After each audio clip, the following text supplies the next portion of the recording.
Well, I'm going to sit down and do a video for you on all the issues I've had with the Cobra. A lot of little things. I didn't document everything, but I took a bunch of pictures as it went along. So, see if I can recap those and let you know what it's taken to actually get it back on the road again and see what you think. When I bought this engine, I thought everything would be great because it was professionally built and it was brand new. Going for the first slide down the driveway.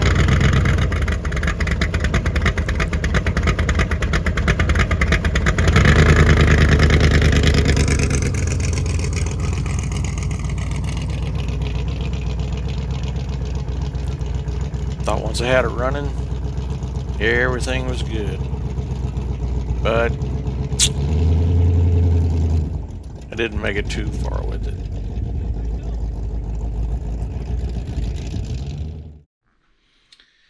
So, after running the car a little bit and driving it for approximately 20 miles, it just didn't feel like it was running quite right, so I wanted to do tune-up on it. And I wanted to check the vacuum gauge, see if I could set the carburetors off of that. And didn't have much luck. It was all over the place.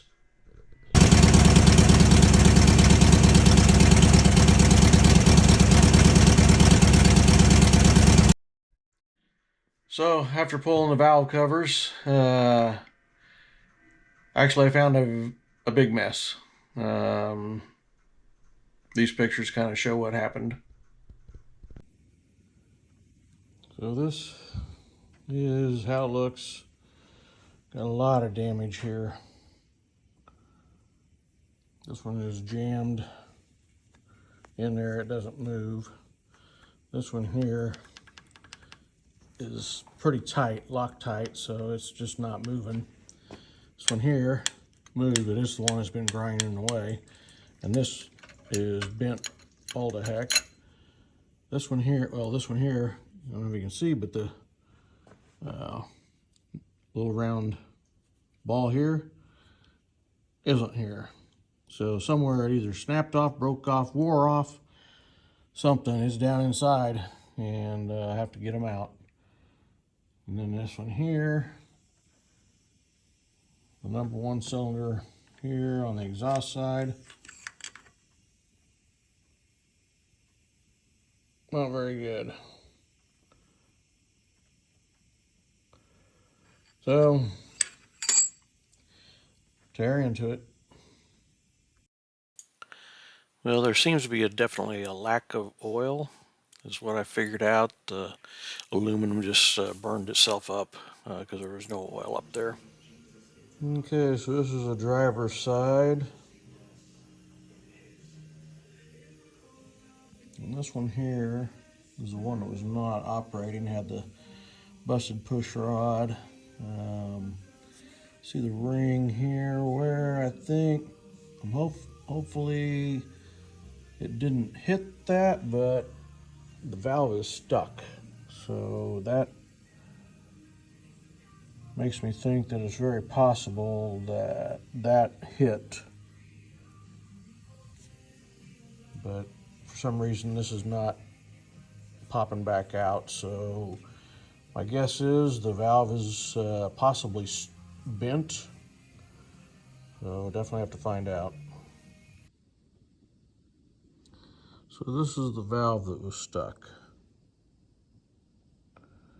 It's got some build up there.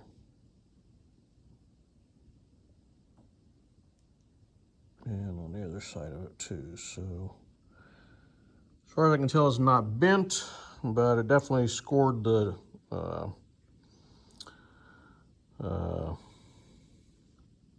glide that goes inside of. So well, I don't know if there's damage to the camshaft or not, but two of the lifters were not even in the holes. I don't see any scarring on it.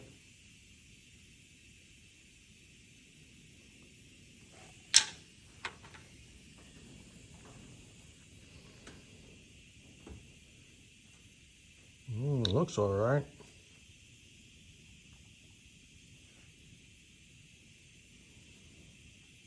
I don't know. We'll tear into it.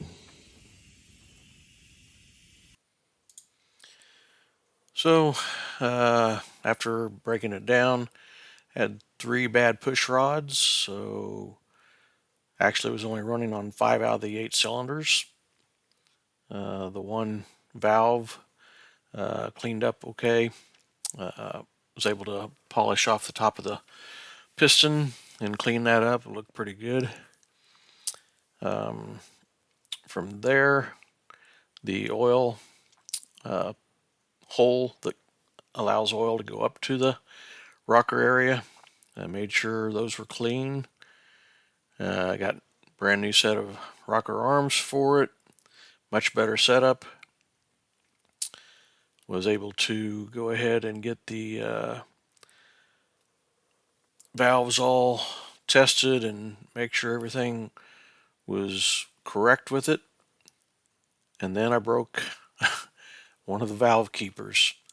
So from there, that took a little while to get a new one, but finally got it all back together. So after getting it all back together, I really wanted to make sure I was getting oil to the top of the rocker arms, make sure I had fixed the issue.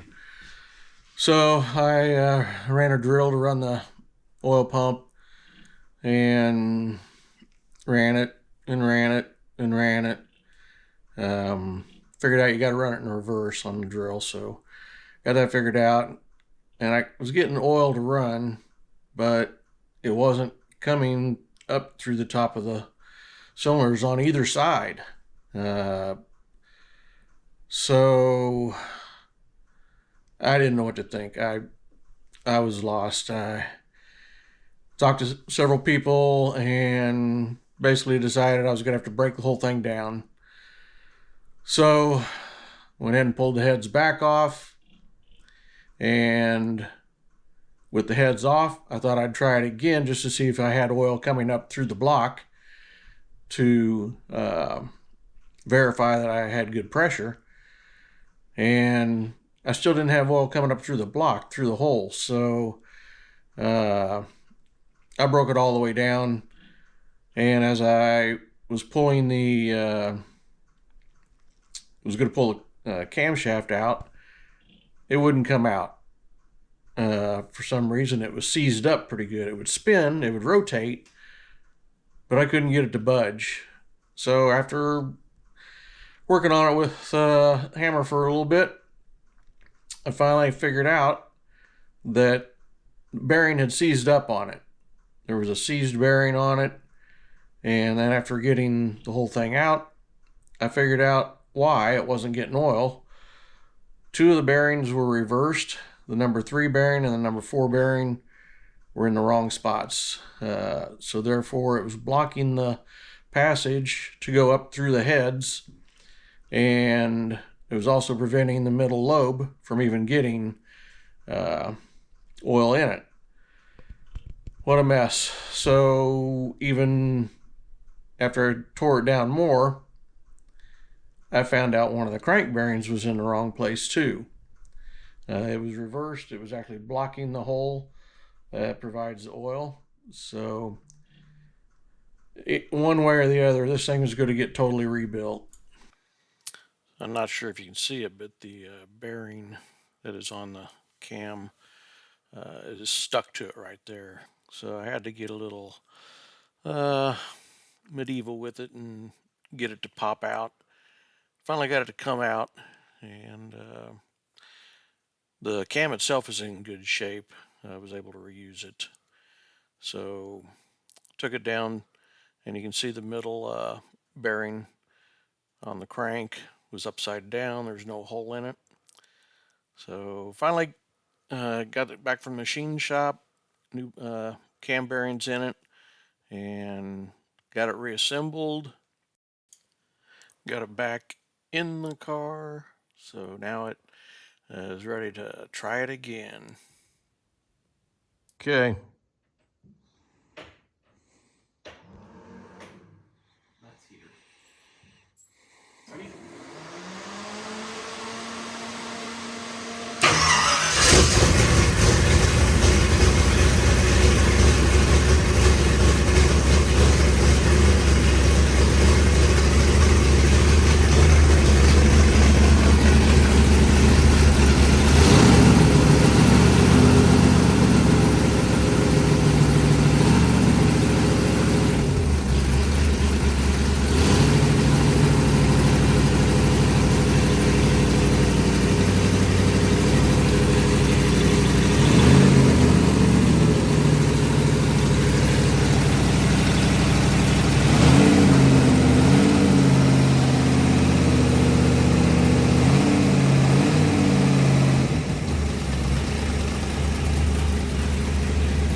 Yeah, this is sticking here.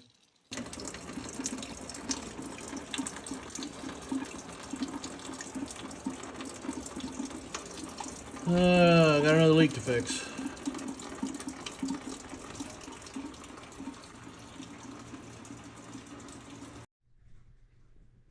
Okay, after we got it running, yeah, still had more issues.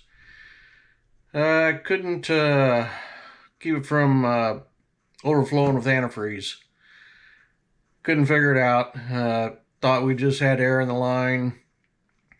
Couldn't get it all burped out. We tried, I don't know, half a dozen times trying to drain it, reload it, drain it, reload it. Each time it would just get too hot and it'd bubble out, make a mess. Finally, I decided I'd pull the thermostat out of it. Just run it open. Tried that. Didn't matter. Still overheated. So we tried multiple different things. Tried filling it differently. The reservoir, half empty, half full. Just no matter what, continued to overflow. So decided we'd replace the pump. Took the pump off of it, which was a new pump to begin with. And I took the pump that came off the old engine. The blades were a little different on it, so I thought maybe that was more of a high flow pump. Put that on there, made sure the belt was going the correct way to make sure it wasn't actually running backwards. That was all good. Still overflowed. Tried some more, and finally, talking to my Cobra buddies, they said basically something's wrong with the engine, so I need to take it apart again. So first thing I did was pull the intake, and actually found my problem there. I put the stupid intake gaskets on, blocking the water hole. So that was about 2 weeks worth of head scratching and radiator fluid all over the ground. So after that, we tried some more. So this is the existing pump that I took off. Looks a little different than the older pump, so I went ahead and got that one cleaned up and got it painted, ready to go. So this is the intake side where I put the gaskets on, and as you can tell, the hole that's blocked is actually the hole that needs to be open. So finally got it all back together, ready to try again. Okay, gonna try it again. Wish me luck.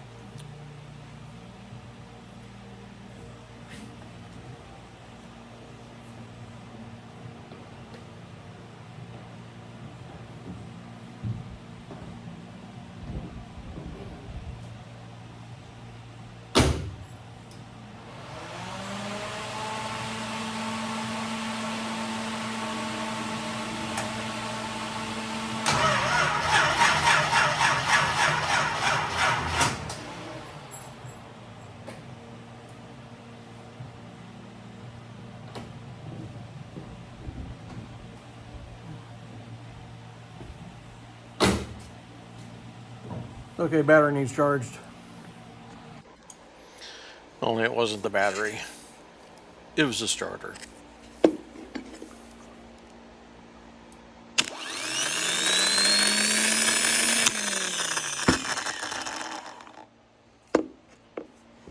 Doesn't sound great, but it runs and kicks out.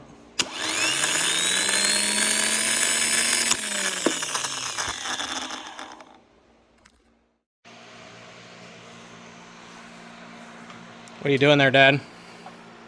I'm hoping to put the final touches on it so I can pull it out. That would be awesome. Take this puppy for a rip. It's about damn time. That's for sure.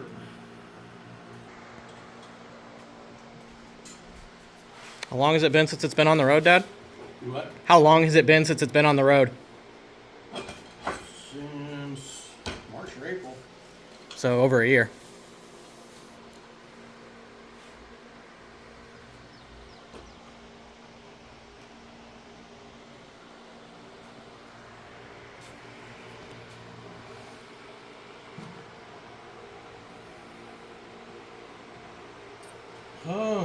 Is the Cobra supposed to face the back? It's because of the hose fitting here is on this side, so I had to connect it to this side here. Oh, okay.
So the test drive let me know a couple things. Number one, it ran, but the shocks were a little soft. So I needed to look at those because the tires actually rubbed on the underside of the car when it bounced. So got home and decided to check the shocks. So looks like the bushings were needing replaced anyway. So pulled those off, got it all cleaned up, got new bushings put on it, and that stiffened it up quite a bit. Also added a brand new fan for the radiator, but blew a fuse, therefore overheated again. I guess we can't take it to Olathe anymore. So at this point, I went ahead and rewired the switch to the fan, added a better fuse, added a vacuum pump so the brakes would actually work better. And while I did that, I replaced 4 tires because it was about ready to explode. Fortunately, I had no damage. From there, had it ceramic coated and polished and ready to roll.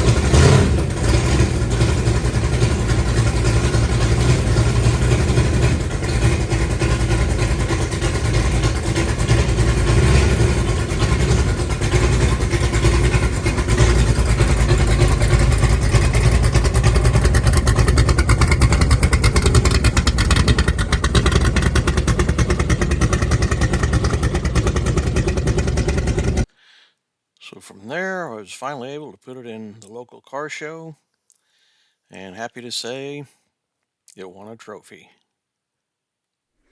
So that's kind of the scoop on the Cobra. I now have about 400 miles on it, so seems to be holding up, and anxious to get back work on the El Camino some more, but thought I'd kind of get you caught up on what the process has been all summer long trying to make it run. So stay tuned, guys.